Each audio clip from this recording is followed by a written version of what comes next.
Okay, hi.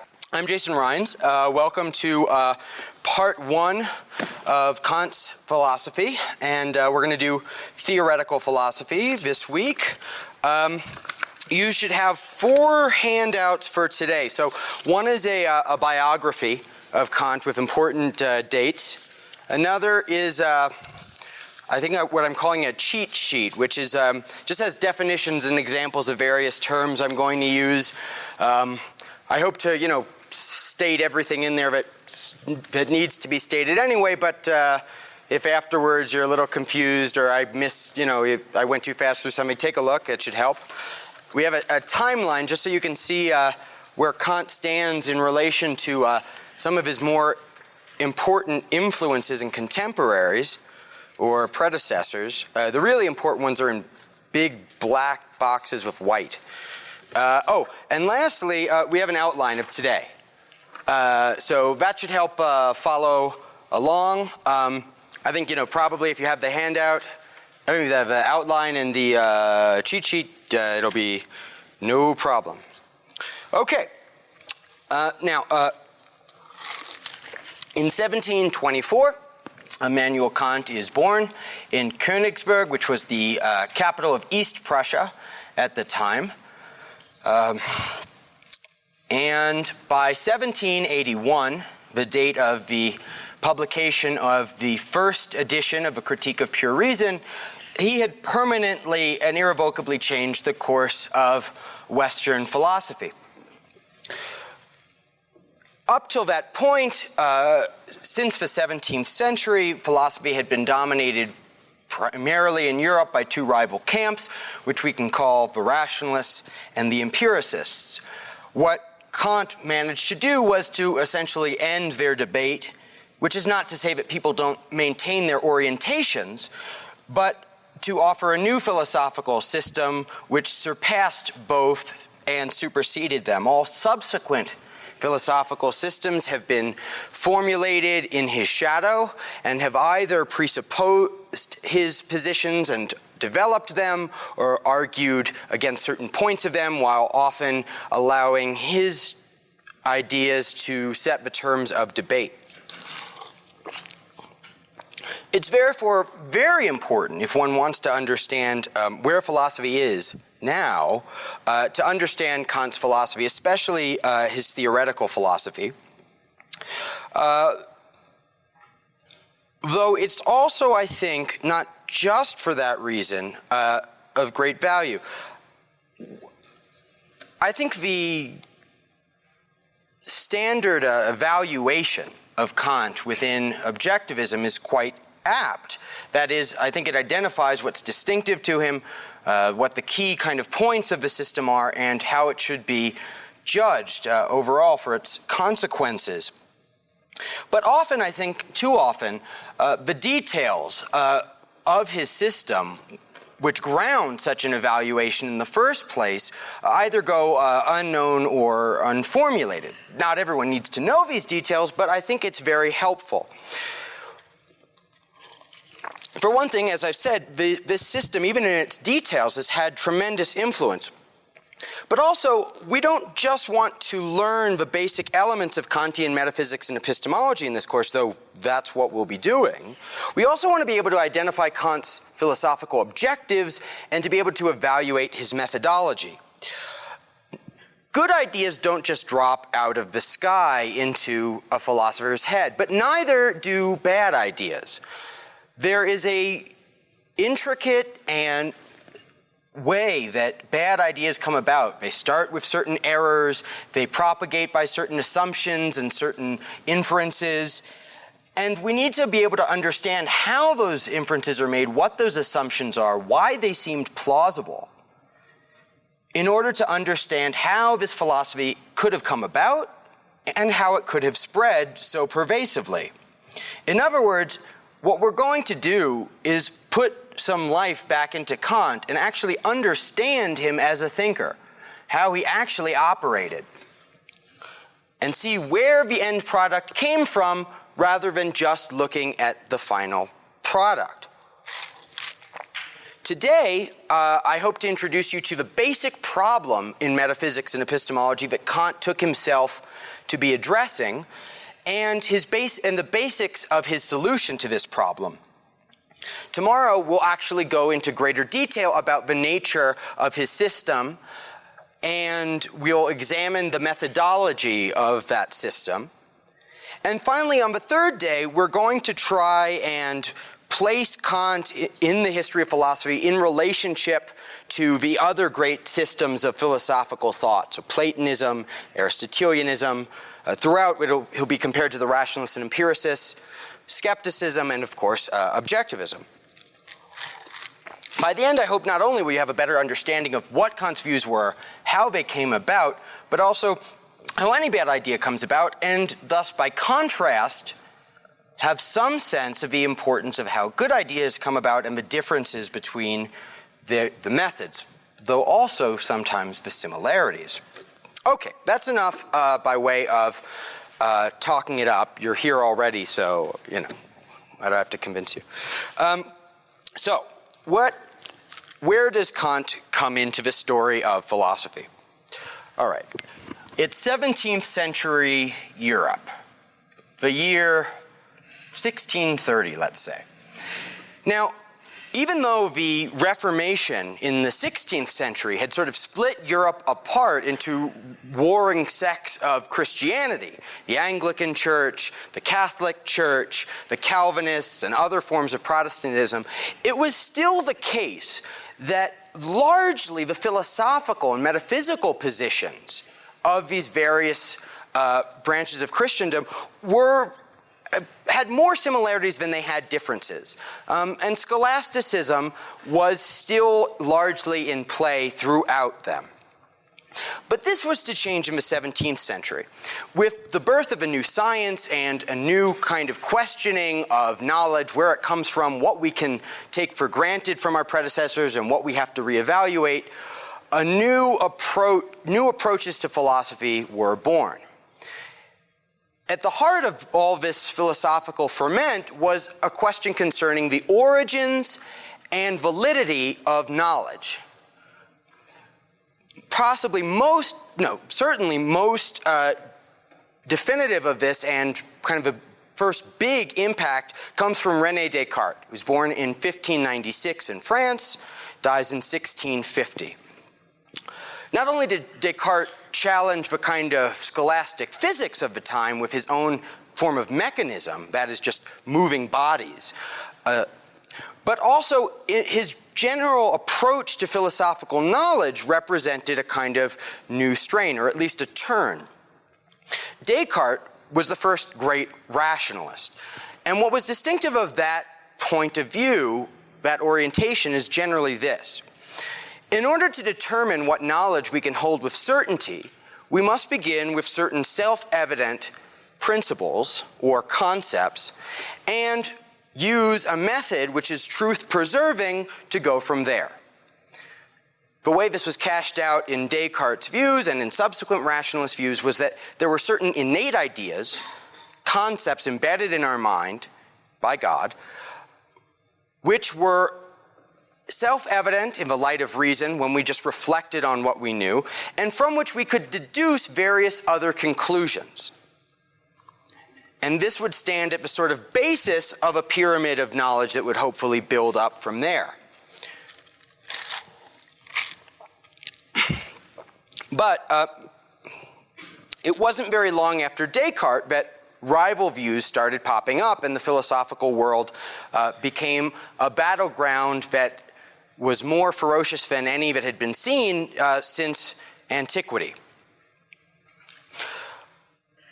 The other major approach, which is more distinctive to Britain, was to be known as empiricism.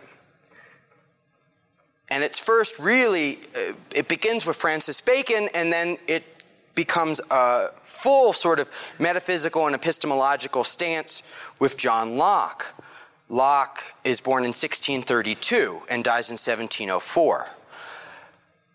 Against the rationalists, the empiricists claim that we are not born with innate ideas, certain self-evident knowledge that we can just peer inside our skulls to find, but instead are blank slates, tabula rasa. That is, we start without knowing anything. I mean, it's only by our experiences with the world, starting through our senses, that man can come to know anything about it. The main similarity between these two opposed approaches to knowledge, however, was something that we might call the way of ideas, or which is sometimes called representationalism. The rationalists, when examining our knowledge, would focus on concepts that were in the mind, and generally they took concepts to be the basic type of mental representation which we have. Really, everything was likened to a concept that we had in our head, all knowledge. And there was an open question about, well, given that we have certain concepts, how do those get at the world? So there are certain things in our head, certain bits of knowledge. For example, I know that I'm aware. Descartes' famous cogito ergo sum, right? I think, therefore I am. I'm self-aware, aware of my own consciousness. Ideas like that, which are in our head. And then there's a question of, well, I know I'm here in my head. What about the external world? Are bodies real? Do I know that this isn't a dream? I know I'm experiencing it, dream or not, but I want to know something else about the world. The empiricists also started knowledge from what was something mental, something in consciousness. Where the rationalists tended to use concepts, the empiricists tended to focus on what they called impressions or simple ideas. And the easiest way to think about these is as little bits of sensation. So we have little bits of a little bit of red, a little bit of green, a slight chill on my shoulder, but also a slight tingling on my elbow. From these, we build objects up. We arrange them, we consolidate them in order to get the physical objects, or three-dimensional things we see around us, and from there, we reprocess them further to get to abstractions. For all the empiricists, even when we build up to abstractions, what we would call concepts, they still basically and inextricably have this sort of sensational basis, which is to say there are certain perspective on sensations, there are certain selective rearrangements or combinations of sensations. And in fact, there isn't really a sort of a wholly separate notion of a concept. So both start with these certain things in our head. For the rationalists, they look like concepts. For the empiricists, they look like sensations, and attempt to build knowledge from there. And that's the state of philosophy through much of the 17th and 18th century.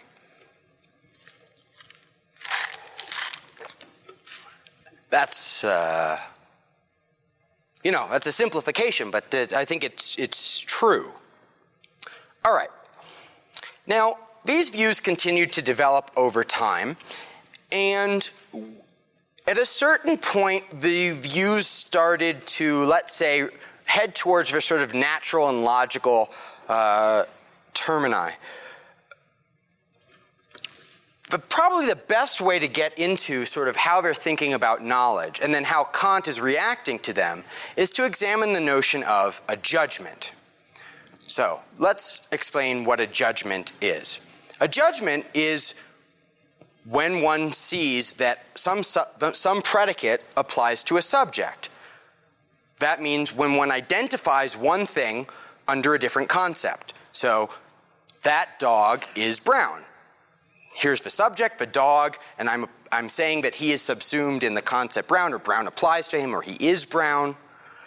That's a judgment, saying some subject is a predicate. They have other forms, but that's the basic idea. It's more than one concept, and it's putting them together in some certain relationship. Okay? Now, sometimes they're particular. This dog is brown. Sometimes they're universal. All men are mortal. And so one whole concept is subsumed by another, right? All the units of the concept man also are units of the concept mortal, though the reverse is not true. And that's Okay, that's what a judgment is. Sometimes it's called a proposition, but the idea of a judgment is includes the idea that it's something we judge, something in our minds, a form of knowledge. Okay. Now, there were two sort of dominant kinds of judgments that both the rationalists and the empiricists came to understood as the shape of knowledge. That is to say, they tended to think that knowledge, or what we claim to be knowledge, was generally in one of two types. To introduce them, let's go back to these figures' theories. Let's go to the rationalists. So we start with a certain innate idea or concept. From there, ideally, we deduce certain conclusions, because deduction, we know, we can only get from our premises what was already in them. We can't mess up. Now, there's a very limited amount of information that you can deduce from any given idea. You can only deduce as much from a given idea or concept as that concept or idea contains. It can deduce from it. And in general, the amount of information in a concept, well, how much they thought varies. Let's leave that aside for a second. As a result of just this approach, how much is already in my concept? Let me look at my innate ideas, see what they already tell me. They came to see as a sort of paradigmatic case of knowledge, or a basis of knowledge, what we could call analytic judgments. Now, an analytic judgment, this is on the cheat sheet. An analytic judgment is one like all bachelors are unmarried, or all bachelors are unmarried men.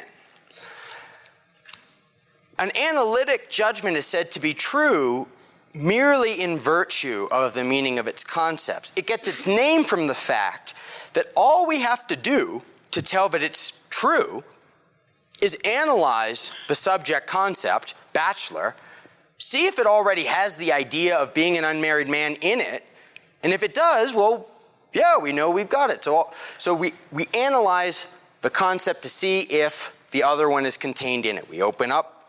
I open up bachelor, let me look in, I see it's unmarried man, great, let's add unmarried man, we're fine. Yes?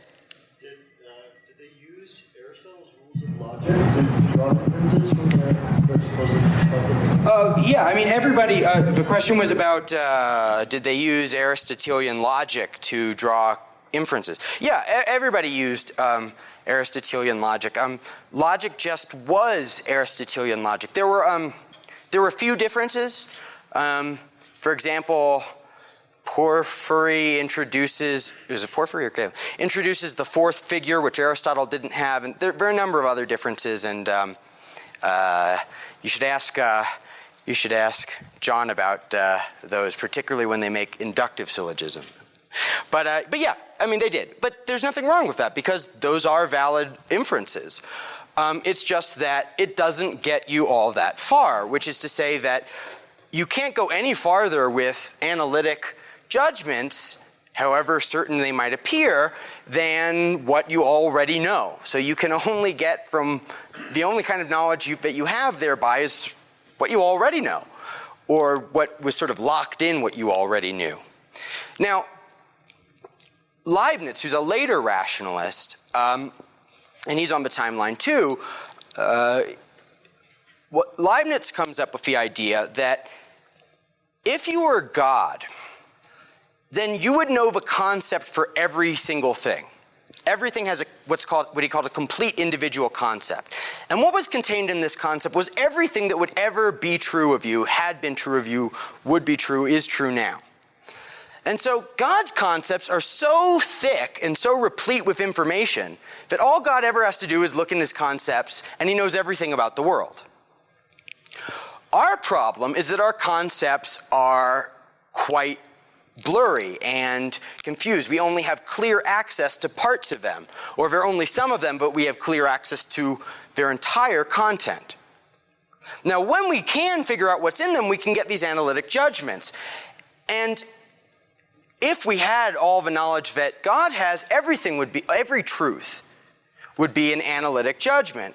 But sometimes we're not sure of what's in our ideas and we have to piece things together in a less exact way. And when we do that, we get what's called a synthetic judgment. So let's switch back to the the empiricists, and explain synthetic judgments. Okay. We said that we took that example of bachelors. I just looked inside the concept or the definition of the concept. I found it already had, even to think bachelor, I have to be thinking unmarried man, so there's no problem with saying it's unmarried. Well, what about a case where what we say about bachelors or this bachelor is not something that is obviously already known or thought, just in virtue of thinking about bachelors? So for example, all old bachelors are pitiable. I'm not claiming that as a truth. But if one were to say that, right, it's what the rationalists and the empiricists would both tell you is that just in virtue of thinking about bachelors, that doesn't tell you if they have lived good lives or not, and therefore if one should feel pity for them at a certain point in their life or not. That's something extra. Adding that qualification, that predication that old bachelors are pitiable, adds something new to bachelor that wasn't already in the idea. Maybe it was in God's idea of bachelors, but not in ours. Well, how would we do that? I mean, how would we get to add that? It's called synthetic, by the way, because it's a synthesis of the subject with new information, a new concept. We're not finding something already contained in something else, we're taking two things and putting them together, or we're adding something onto another. In Kant's terms, a synthetic judgment is ampliative. It adds something to the subject's concept. Okay, well, the empiricists say that how would we learn this about bachelors? Well, it's by observation. We meet lots of old bachelors, and in general, we find that they're lonely and overweight and are philosophy professors, or I don't know.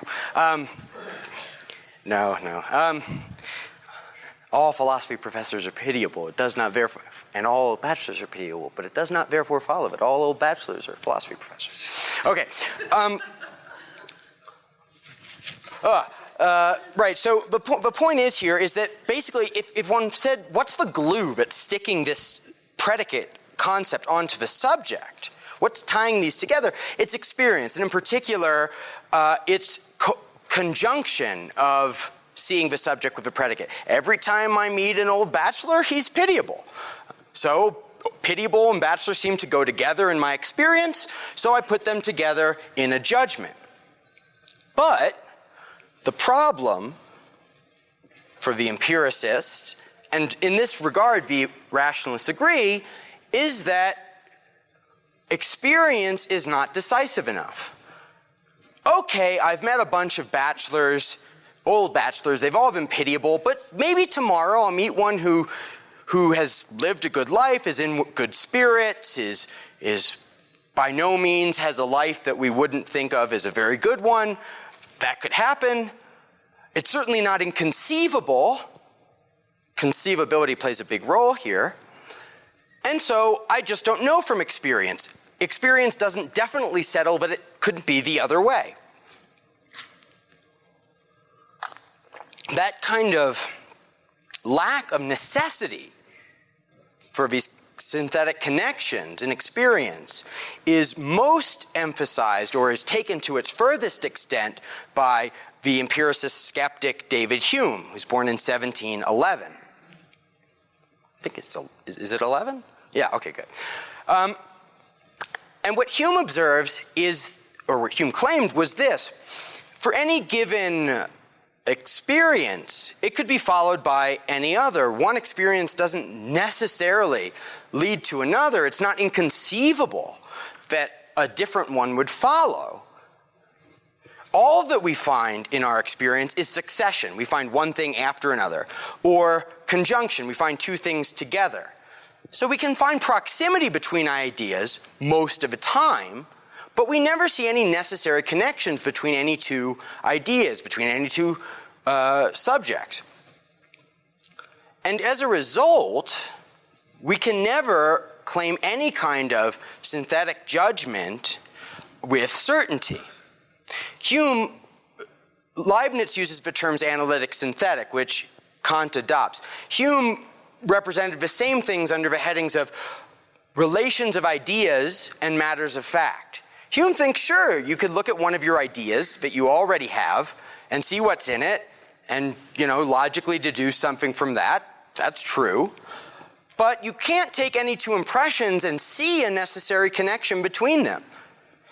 And as a result, matters of fact, where does this subject go with this other predicate?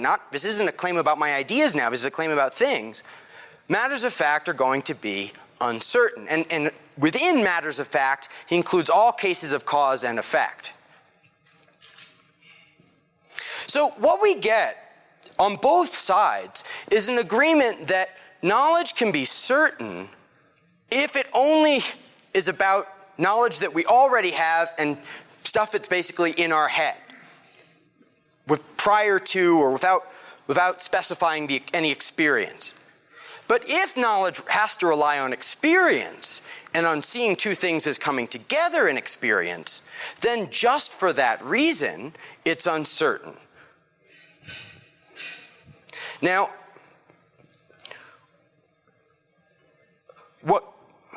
sorry, is there a question? Yeah, how do they presume you get the first concepts bachelor? Oh, well, either they think they're innate. Oh, the question was, how do you get the first concepts in general, like bachelor? Well, the real ones they think you start out with are innate ones, like God and such. Empiricists also? No, it's a little bit different in the case of the empiricists. In the case of the empiricists, what happens, say, for Locke is this. You have a bunch of simple ideas. Let's say, and what you do is you decide, you make a rule up. Every time I have one of these ideas, and a one of these, and a one of those, and I have them all together, I'm just going to call that a bachelor. So basically, there's no guarantee that there's anything in reality that corresponds to that combination of ideas, but you just say, if I get these ideas, I'll call that a bachelor. So you kind of set your own rules. If it's an innate concept, then God has set the rules for how to form it. But that's how you get it. Yes, Evan? Did the early empiricists like Locke actually think their synthesis was simply accidental observation of similarities, or did they think there was also connection? That's a good question. The question was, did early empiricists like Locke think it was just a purely accidental conjunction of qualities, or was there something real that was causing it? Let me just add one thing to the previous question. Just one thing. As empiricism goes on, they just kind of give up on abstract ideas altogether. And Berkeley and Hume just don't even think we have anything in our heads more complicated than a kind of picture which might be able to stand for other things like it. So we don't even have a definition, an abstract definition of horse. I just picture Mr. Ed, and then that refers to anything else because it looks similarly enough to him. And the differences don't make I just disregard them. Okay, but now to Evan's question. Locke definitely thought, or he basically says, yeah, I think there must be something deep down underneath these appearances which is really causing the effects which I see. And all we can do is try and get closer and closer, but we can't be sure that we'll ever get down to that stuff. And Hume goes a step further and says, we don't know if there is such a thing. There could be an underlying thing. We don't know, and we certainly won't ever know it. Locke says there definitely is an underlying thing, and how well we'll ever get to know it, we're not sure of. With this further caveat, early, both for the rationalists and the empiricists, there's this idea of a primary-secondary quality distinction. What this is this. Some of these ideas, these concepts or impressions that we have, we think really are like the real object really is out there in reality. And some are not. Some we think are just the result of our own subjectivity. And you find this in Galileo, you find this in Descartes, you find this in Locke. For example, shape and size. Well, that's something we think objects out there really do have. And we also perceive shape and size. But other things like taste, color, so forth, things that can't have mathematical expression or not very easily, these we think are really about us. And that if we were in some different way, we would be experiencing them differently. They're not necessarily of the object. Now, both Descartes and Locke say, there are certain power, effectively, here's in Locke's terms, there's certain powers the thing has. Like there's a reason that things that in themselves aren't blue appear to be blue to me, and it's something about their shape or size, but they aren't in themselves blue. Okay, that was way more into that than I had planned on going, but yeah, is it on the same line or is it? It's confusing me. Well, I don't know. The empiricists must have all read Aristotle. No, they hadn't. Or he says the empiricists must have read Aristotle. No, they needn't have all read Aristotle, and often if they did read Aristotle, they read him as mediated through a long chain of church schoolmen. When they were taught Aristotle, they would have been taught it in a university where you had a highly bastardized form of Aristotelianism. Just to give you an example, there is an intense criticism on sort of both sides of the Aristotelian idea of final causation, that things act for the sake of something else and that this is actually useful in scientific explanation. Now, part of the reason why there was so much criticism of it is that every time someone was using the idea of final cause, they were saying that there must be some purpose for this thing to be in the world, right? Now, if you look at Aristotle's account of final causation, one needn't appeal to any kind of intention or divine plan or purpose. It's just that certain things have a nature to grow and strive for a certain adult form in reproduction. So I don't need to talk about why the posies are here so that man can admire them and love the wonder of God. No, I just have to talk about that they have this form and they're trying to grow. Okay, well, guess what? Aquinas, the most influential commentator on Aristotle, gets that completely wrong and says that you only have final causation when you have an intention. Now, it's easy to see it with human beings. I did this for the sake of that. That's why it happened. Well, what about plants, which we don't think? Well, plants act for the sake of something the way you can say a hammer is for the sake of something. There's a tool maker, and he makes the hammer for something, and derivatively, because of his intention for the hammer is for hammering in nails. And because God had a purpose for animals and plants, therefore, derivatively speaking, they have a purpose. But we're not talking about any internal nature of theirs to grow. We're talking about God's plan. So that's just, I just want to show you that example of just how indirectly and changed Aristotle's doctrines were. So it's just not true that if Aristotle had said X, they knew X or were familiar with that idea. Okay, so this explains why they didn't use Aristotle's ideas of induction and classification. They were probably unaware of them. No, that's not necessarily true either. I mean, Aristotle, not only, well, let's put it this way. It's not the case that by the time of 17th century philosophy, you have a kind of clear and direct access to Aristotle, but nor is it the case that every time someone's getting it wrong, it's because they hadn't read Aristotle and he had solved the problems. People make mistakes, they thought he was wrong.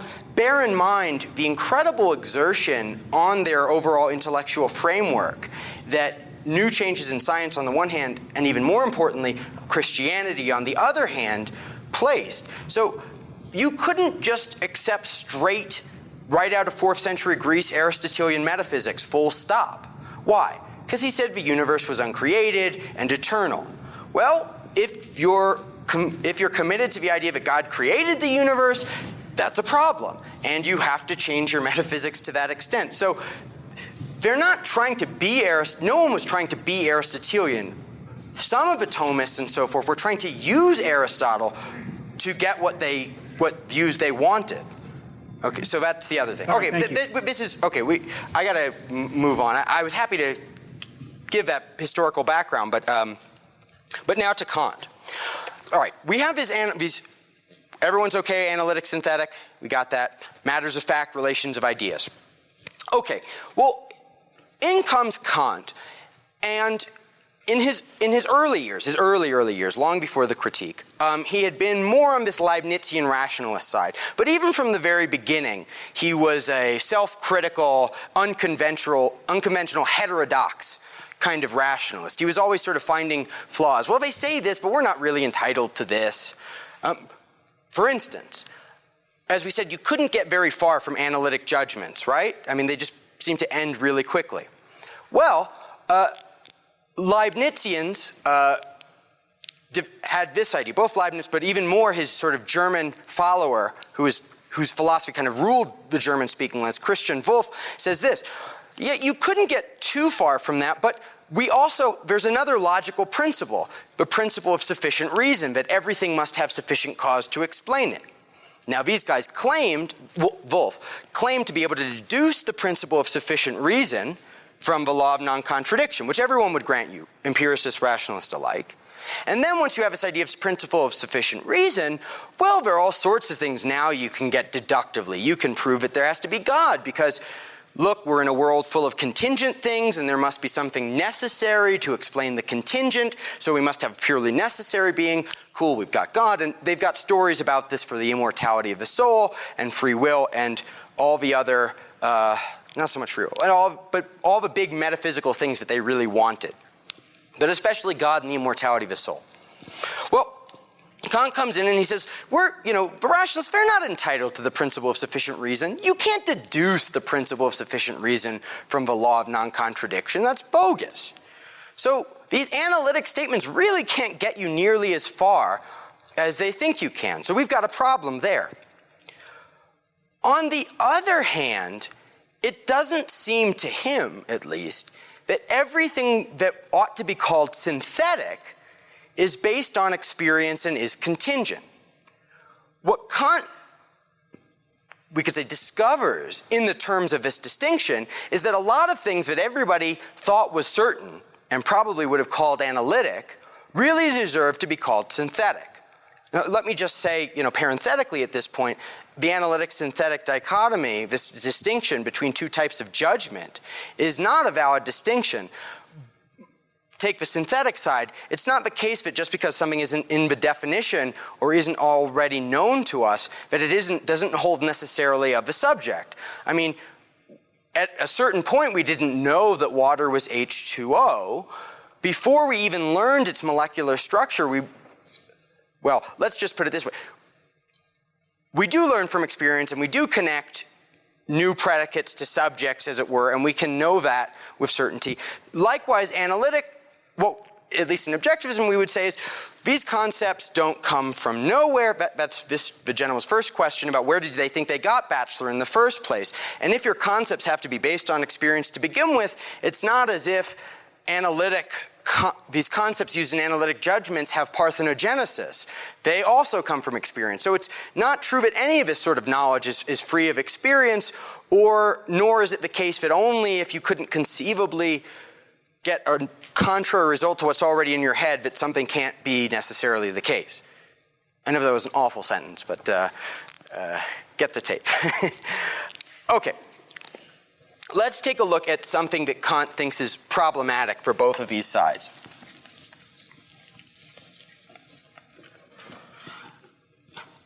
I'm not going to write it. The sum of the angles of all triangles is two right angles, right? Every triangle has 180 degrees. The sum of the angles of every triangle equal to the sum of two right angles. Now, this is geometrical knowledge, and none of these guys, not Hume, not Leibniz, none of them would deny that that is certain. We know that absolutely. If we know anything, we know Euclidean geometry. Okay? Now Kant says, now come on a second. As soon as you think triangle the first time around, you might already have the idea that it has three sides. You might already have the idea that it has three angles. Are you really telling me that nobody could think triangle without immediately thinking that its angles add up to two right angles?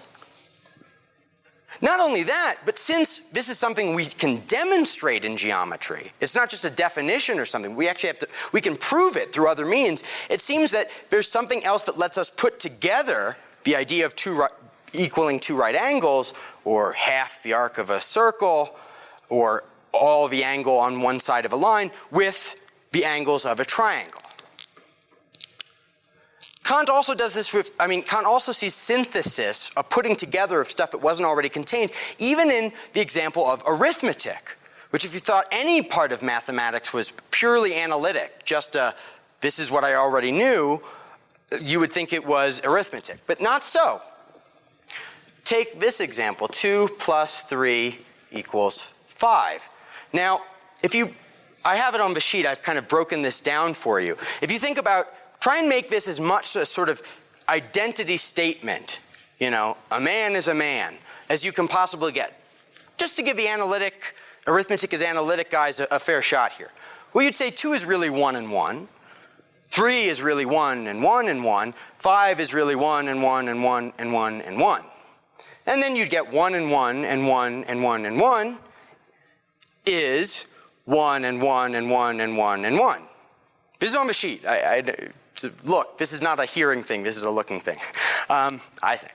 Okay, now, you'd say, well, that's just an identity statement. Surely that's true analytically. Kant says, no. An analytic statement is when the predicate is contained in the subject's concept.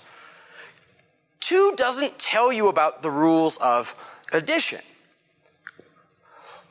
At each stage, we have to kind of hold various things in mind and put them together. We have to hold in mind that 1 and 1 unit for the 2. And then holding that in mind, we have to think 1 and 1 and 1 unit for the 3. And then we have to be able to think that these are commensurable units. It's the same type of stuff. And then we have to put them together to see that on the whole left side of the equation, we have all 5 of those commensurable units. And then we have to know that this 5 on the right side of the equation also is in commensurable units, which happen to be 1, 1, 1, 1, and 1. And then we have to be able to compare them to each other, understanding what kind of comparison equality is, in order to see that they're the same. In other words, the operation is not in any one of these concepts. Yet the truth of this is operational. It's because we go through a certain thing and definitely in a certain way, that we know, it's because we can do that in a certain way that we know that the arithmetic works. All right, so Kant sees that, what were kind of prime examples of how we could have knowledge with certainty without having to look at experience aren't actually analytic. So he says, look, it's not enough to distinguish analytic and synthetic. We need to distinguish knowledge that is certain without having to look at experience versus knowledge that's contingent because it only rests on experience. And he takes over from Hume, and Hume's inquiries, the idea that we can't know any kind of causal relation with necessity, or we couldn't at least if things were the way Hume says they are, and we just have experience. So he says, look, if there's a type of knowledge which you could know for certain without having to reference particular experiences, we'll call that a priori, that is prior to experience, if it can be known to be true prior to experience. But if we have something that you could only know by seeing the subject and predicate go together in experience, then it's a posteriori. It's posterior to having that experience. So, we've got a priori and a posteriori. And then we've got analytic and we've got synthetic. Okay? Now, everybody had agreed that there were these, right? Man is rational, bachelors are unmarried. Everyone agrees that there's analytic a priori. Everybody had agreed that there was synthetic a posteriori, though, it's not any kind of certain knowledge. And an a posteriori analyticity, that just didn't really make sense to anybody, because what you're saying is Well, it's only after experience you can already know what's in your concept. And they go, what? I just have to look at my concept.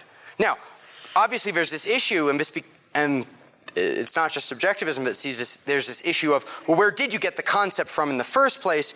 And that kind of breaks down this distinction too, but they just weren't worried about that. So forget a posteriori analytic. And now, here's where the action is at, okay? The idea is this. I've got something that's informative. I mean, it's telling me something about the subject that I didn't already know, okay? Like, for example, that all the angles in a triangle are equal to 2 right angles, which is the same as all the angle on one side of a line. But it's certain, and I don't have to look at experience. Let me refine or clarify what that means, don't have to look at experience. 2 plus 3 is 5. The kind of model of a posteriori knowledge, if that were a posteriori, would be this. One day I take 2 apples, and then 3 other apples, I put them together, and I check how many apples I've got. 5. All right, I'll write that down in my research log. Then the next day, I'm going to see if this is good for bananas. So I get 2 bananas, and I get 3 more bananas, and I get 5. Now my dean comes to me and he says, how's the research progressing? And I'm like, okay, I think this works. 2 and 3 is 5 is pretty good for apples, or at least the ones I checked, and bananas. I'm going to have to do melons, and I should probably take some non-fruit too, and I won't know for certain, but it'll seem like for the most part, when I take 2 things of a kind and 3 more of a kind, I get 5. Now, that is absurd.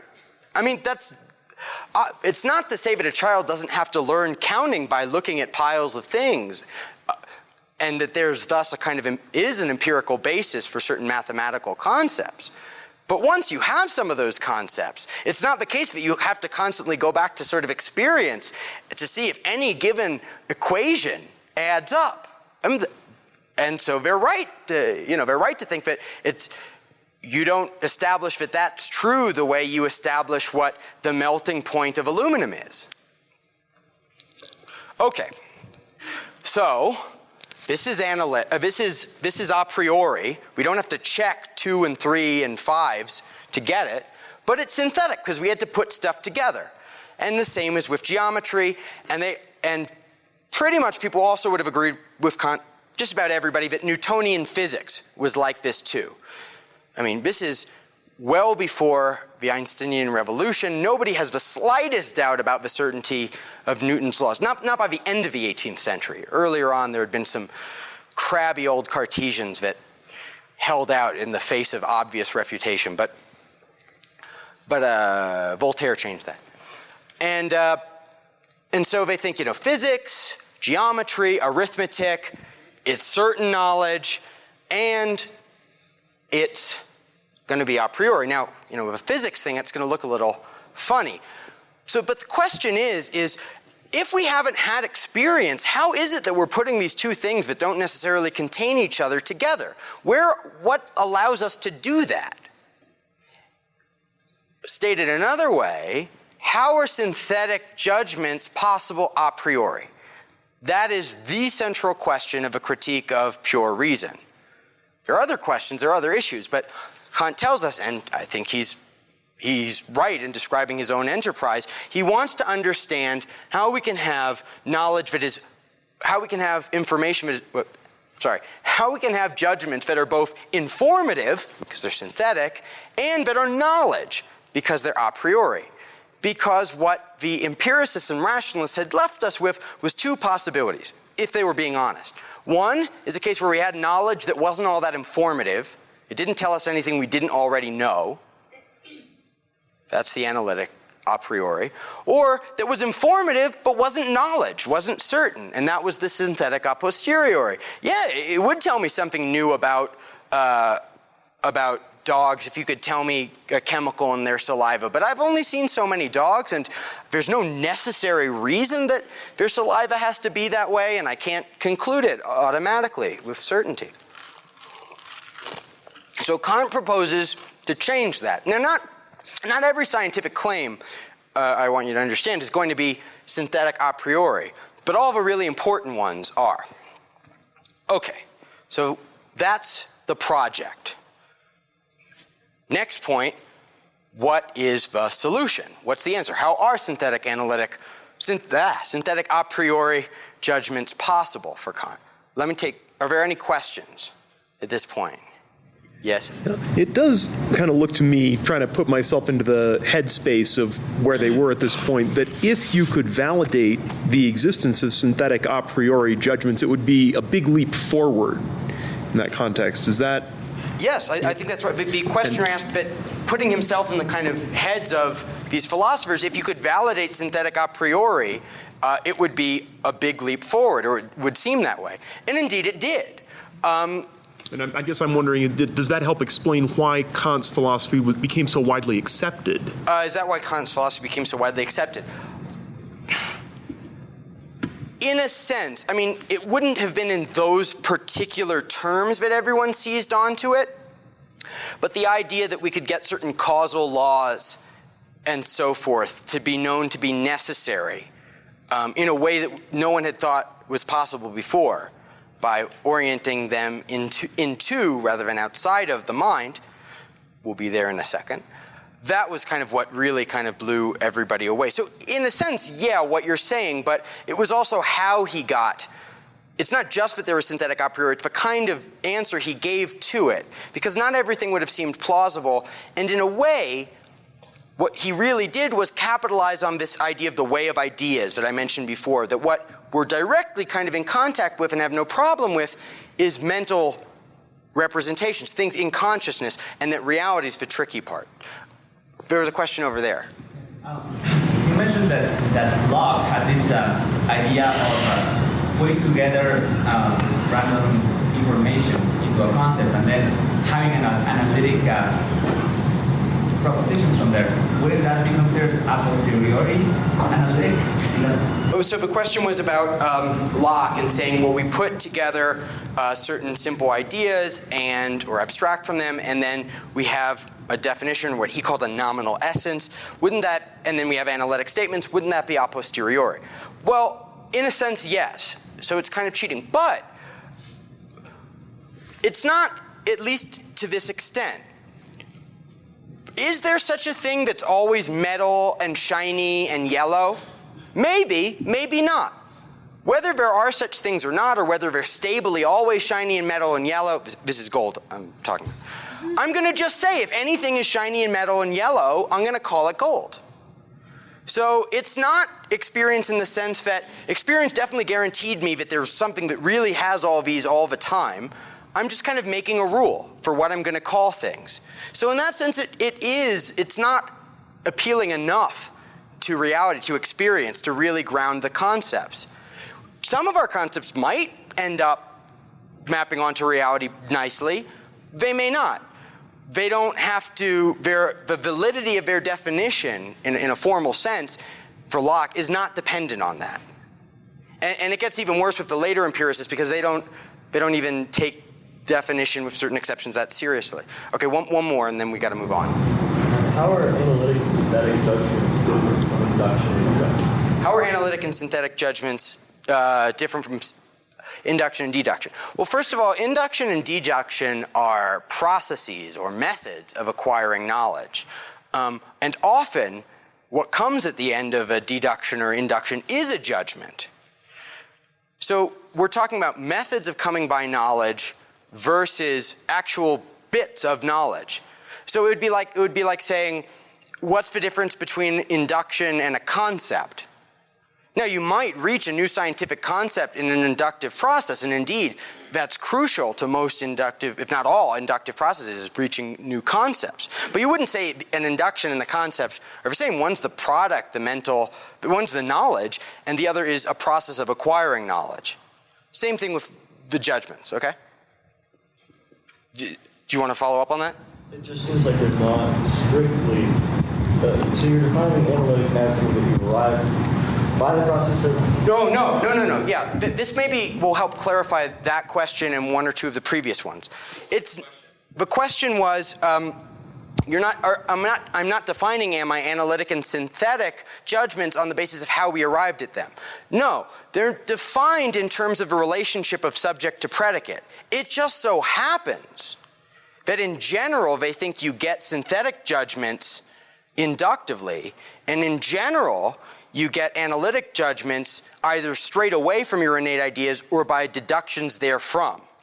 But they're not defined in terms of their genealogies. It's just that they're characterizable often in those terms. Okay? Was that clarifying? Okay, I hope that helps. Okay, so how are synthetic, I'm going to have to take fewer questions. How are synthetic judgments possible a priori? Well, Kant says in the Prolegomena to any future metaphysics, which was his attempt in 1783 to write a much shorter and much easier to understand version of a critique, because the first reviews for the book were he thought just didn't get it, and people were like, this is a monster to read. So he decided, all right, let me try and make my kind of key ideas a bit simpler, and let's do it this way. This is also in the critique. He says, let's take knowledge which is synthetic a priori, look at it carefully and see wherein the kind of glue, where the glue is, what's actually a priori, necessarily, prior to experience, putting the subject and predicate together, okay? Because it's not just conceptual containment. So let's take that proposition 31 of book 1 of Euclid, the sum of the angles of every triangle are equal to 2 right angles. Okie dokie. Now, just looking at it, just looking at this triangle, you don't see that.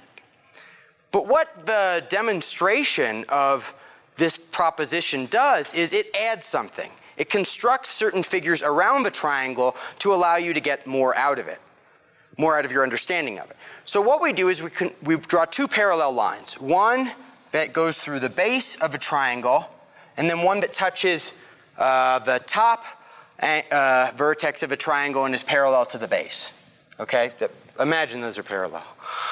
Now we know from earlier demonstrations that the angles, all the angles on one side of a line are equal to 180. Let's label these guys A, B, and C. So we know that A and B and C are 2 right angles. Okay? Now we're going to label these base angles 1 and 2.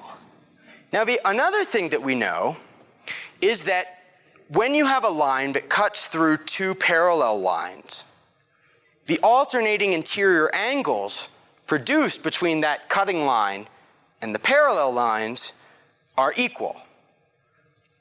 Whoa, what? Okay, what that means is if you look at the Z, the top inside part of a Z and the bottom inside part of a Z are the same. And the top outside part of a Z and the bottom outside part of a Z are the same. There's another demonstration for that, but let's leave that aside. But in this fuzzy world, do you know? Yeah, no, there's a way that you, just by constructing straight lines and circles, you can prove that too. Isn't that empirical though? No.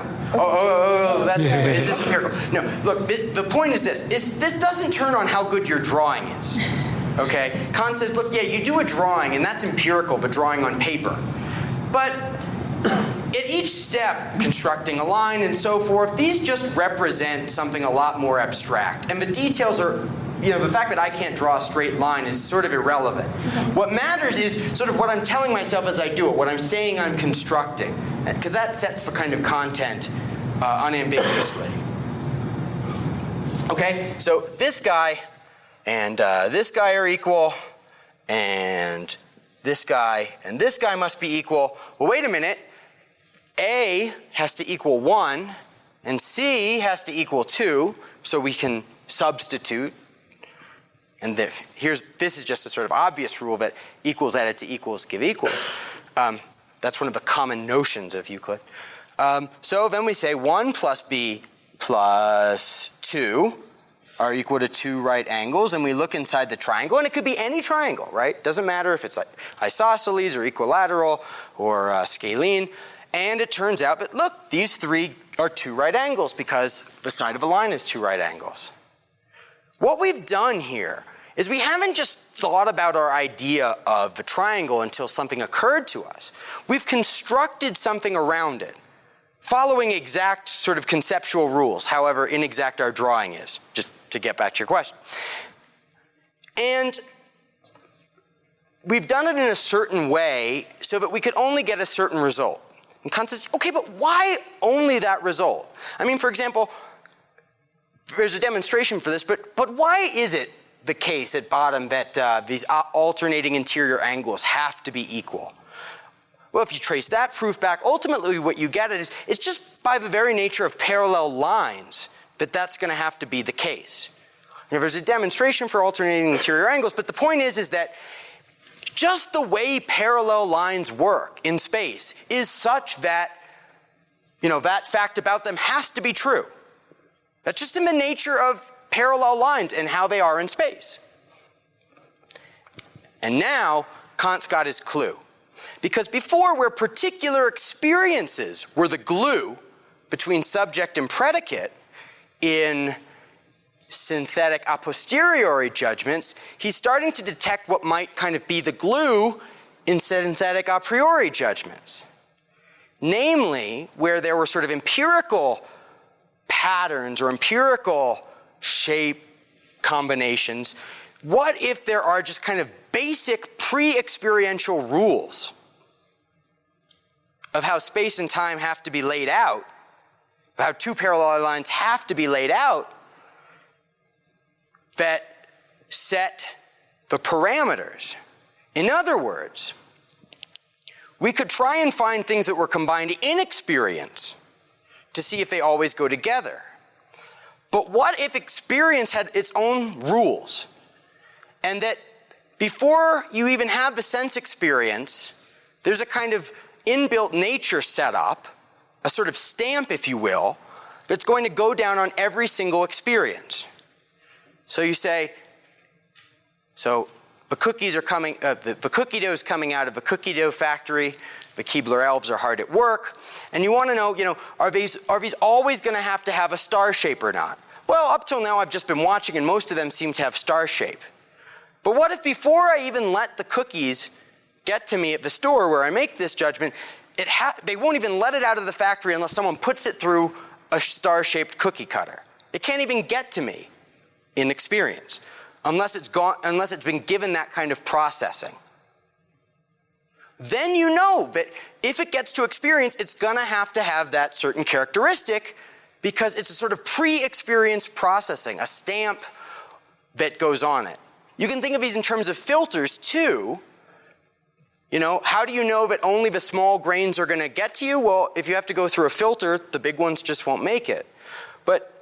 So that helps, if that analogy helps use it, although the idea here is that actually something is being given to them. It's ampliative. That is, it's going to be given a particular shape. In the case of what geometry tells us is it's going to be given a certain form, namely space and time. Space in this case. That is, we're going to have experiences of lines and of bodies and so forth. But they're all going to have to be in space. And space, Kant thinks, is just Euclidean. Or they're going to have to be in Euclidean space. You can ask me about relativity and non-Euclidean space if there's time later. Likewise, if we're trying to add stuff up in succession, there's just going to be a rule that it has to be in time, that there's a certain way that one thing follows another follows another. Let's clarify this idea of a kind of form of experience. Close your eyes and try and imagine the following. Try and imagine red in no shape whatsoever. Okay. Try and imagine bright in no spatial form whatsoever. The best you can do is get a blob, right? But even that is a kind of blobby shape. You just have no way of being able to thinking about stuff like color and various other things except as within a kind of spatial frame. So space is like the arena where experience gets to play in, and it's the only place it plays in. Now try and imagine a tone of sound that has no duration. You can't even think of a tone without a certain duration, however long or however short, right? Yeah? If you agree, say yay. Okay, good.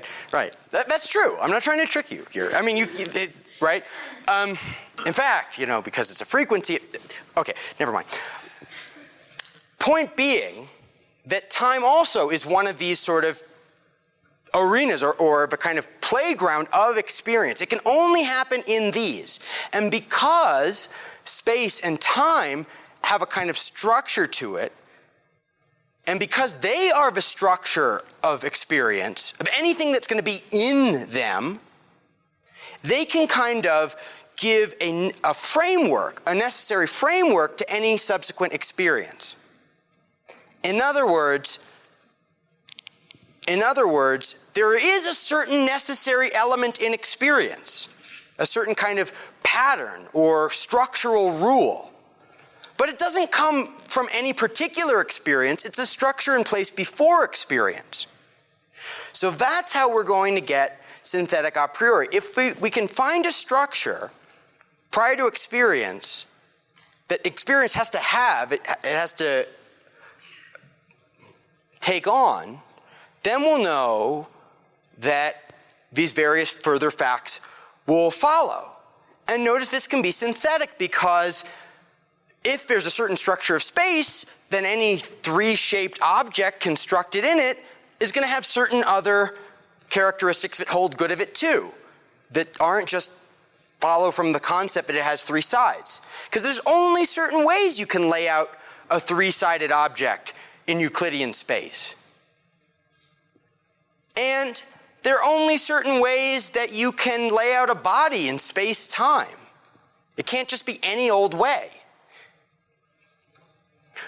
Okay, so now we have, so the idea is now going to be space and time and maybe some other things are these kind of pre-experiential structures that give definite characteristics to anything that makes it into experience. Okay? Everybody following? Okay.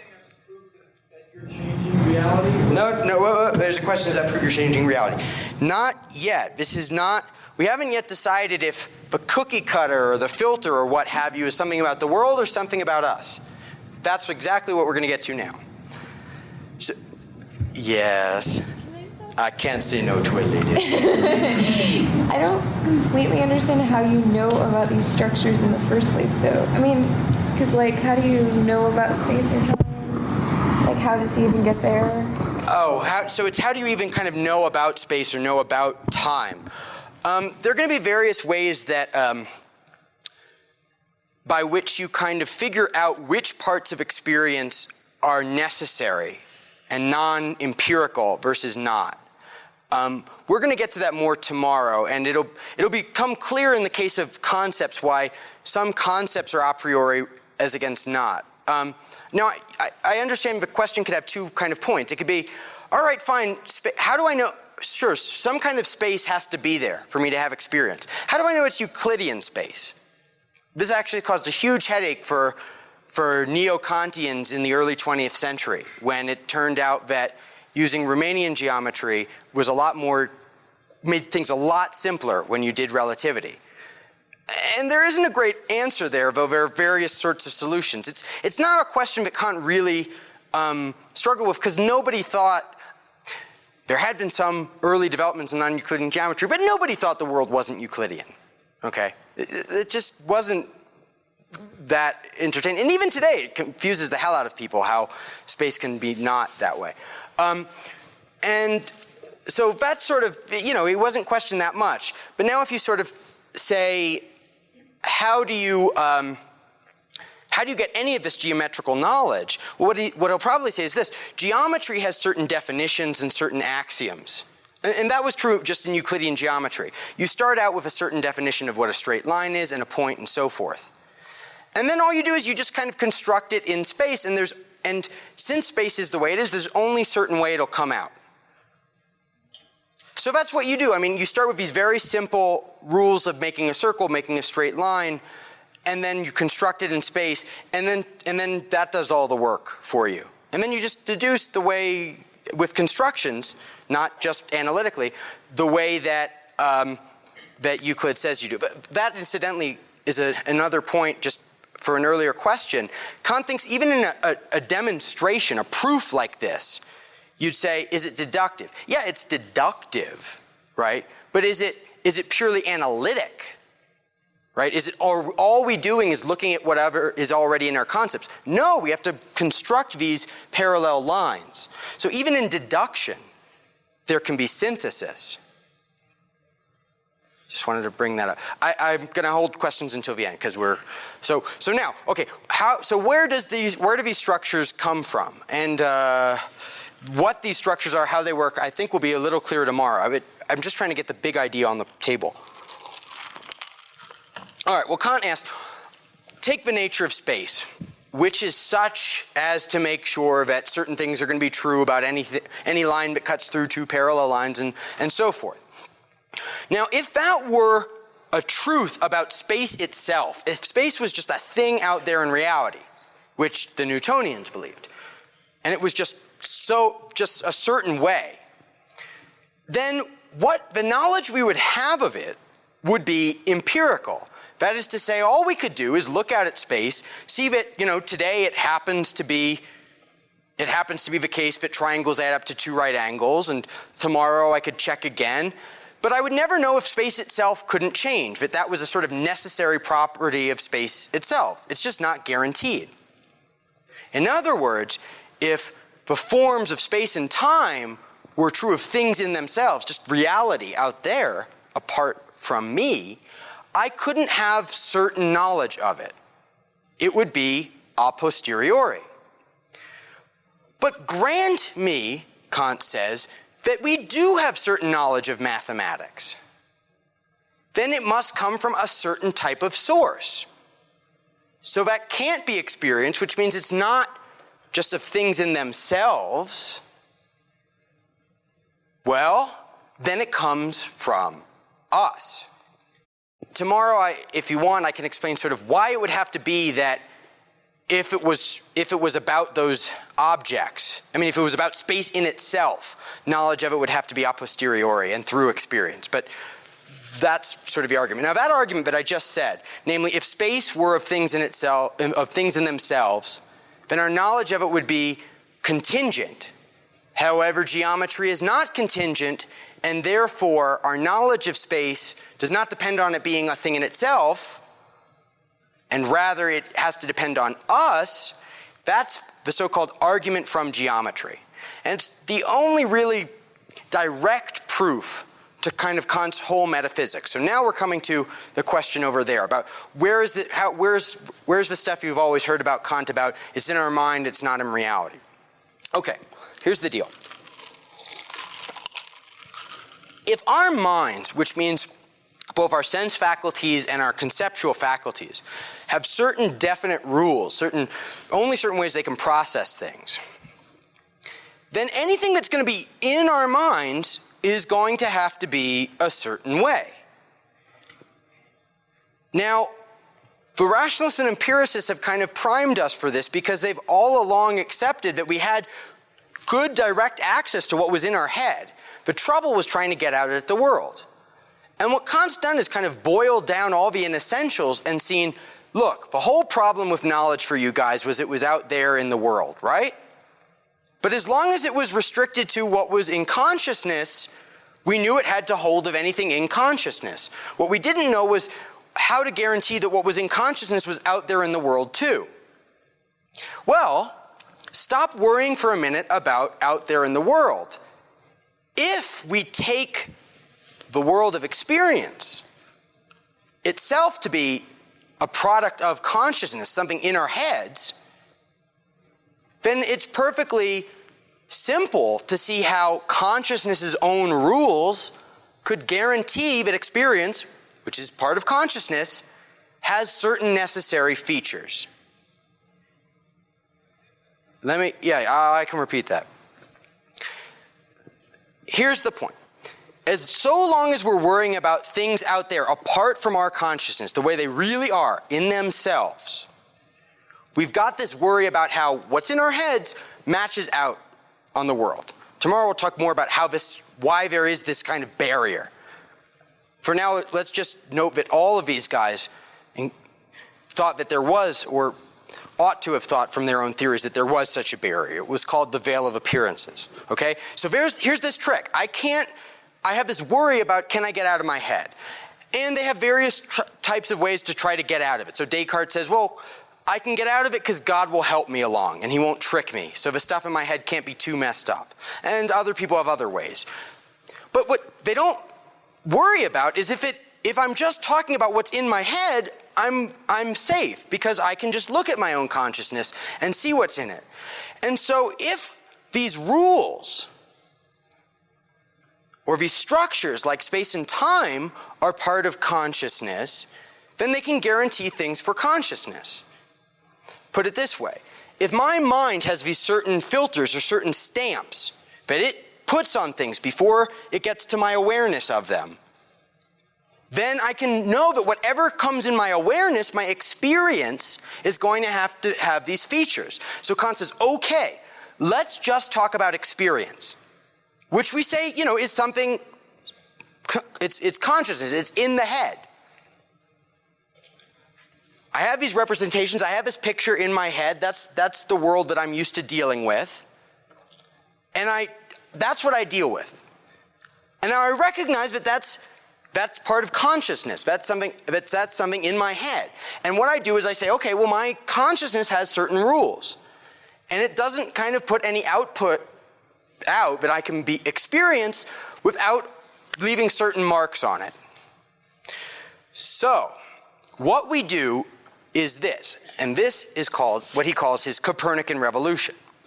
Rather than worrying about if what in our head matches reality, that is, if there are certain standards outside of us to which that which is in us must meet, rather we ask, what are the conditions that anything must meet if they're to be in our head? It's called the Copernican Revolution because the idea is, in the Copernican Revolution, when we realize that the Earth goes around the sun, what we ask is, well, if we're on this body that's going around another body and also rotating while revolving, what would it look like from our vantage point here on the surface of that? Well, it would look like the sun kind of crosses across our sky. So if we think about our own position as observers, we understand why what appears to us so appears. In Kant's philosophical Copernican Revolution, what we say is, if we know the kind of rules of what it takes to be conscious, what it takes to be an observer, then we can figure out certain things about what we're going to observe. Let me try one more analogy that might help here.